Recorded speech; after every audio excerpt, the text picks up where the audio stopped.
आज हम पढ़ेंगे रासायनिक परिवर्तन। रासायनिक परिवर्तन किसे कहते हैं? ठीक है, कि हमने कल भौतिक परिवर्तन पढ़ा था।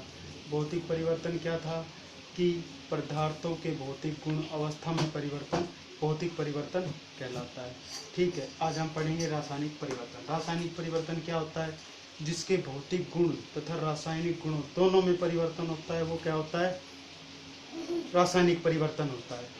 ठीक है, तो वे परिवर्तन जिसमें पदार्थ के रासायनिक गुणों तथा संगठन में परिवर्तन होता है तथा नया पदार्थ बनता है, ठीक है, वो कौन सा परिवर्तन होता है? रासायनिक परिवर्तन होता है। ठीक है, अगर हम परिवर्तन का कारण हटा दें तो हमें मूल पदार्थ प्राप्त नहीं होता है। ठीक है, भौतिक परिवर्तन में हमें मूल पदार्थ प्राप्त हो रहा था, लेकिन रासायनिक परिवर्तन में हमें कोई भी मूल पदार्थ प्राप्त नहीं हो रहा है। ठीक है, जैसे कि हमने लिया कार्बन और ऑक्सीजन। कार्बन का जब अपने ऑक्सीजन के साथ रिएक्शन करवाई तो क्या बना? Carbon dioxide. ये ठोस था, ये गैस था, इससे हमें क्या मिली? गैस मिली। तो ये एक नया पदार्थ बना है। CO2 क्या है? नया पदार्थ। क्या है ये? नया पदार्थ। ठीक है, ये परिवर्तन स्थायी होता है। स्थायी मतलब कि इससे हमें मूल पदार्थ प्राप्त नहीं होता, इससे ये परमानेंट होता है।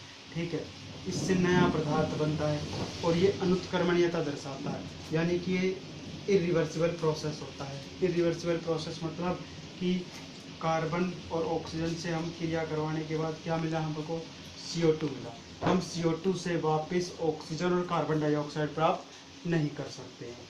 ठीक है, जैसे कि इसके एग्जाम्पल देखो, दूध का दही में बदलना। ठीक है, यानी कि दूध से दही बनाया जा सकता है, दही से दूध नहीं बना सकते हैं। लोहे पर जंग लगना। ठीक है, कोयले का दहन, किसी भी प्रकार का कोई दहन हो जाए। फलों का पकना, यानी कि फल जब पकते हैं तो वो कौन सी प्रक्रिया द्वारा पकते हैं? रासायनिक परिवर्तन के द्वारा पकते हैं। भोजन का पाचन, शरीर के अंदर जो भी पाचन होता है, यानी कि भोजन का पाचन होता है, वो कैसा होता है? रासायनिक परिवर्तन होता है। श्वसन, श्वसन की क्रिया क्या होती है? वो भी एक रासायनिक परिवर्तन ही होती है, जिसमें अपन ऑक्सीजन को अंदर लेते हैं और CO2 को बाहर निकालते हैं। बनी ही सब्जी का खराब होना, यानी कि अपन सब्जी, बनी हुई सब्जी है, अगर उसको अपन थोड़ी देर के लिए बाहर रख दें तो वो खराब हो जाती है, यानी कि उसके अंदर सफ़ेद सफ़ेद फफूंद टाइप का लग जाता है, तो वो क्या? एक रासायनिक परिवर्तन है। ठीक है,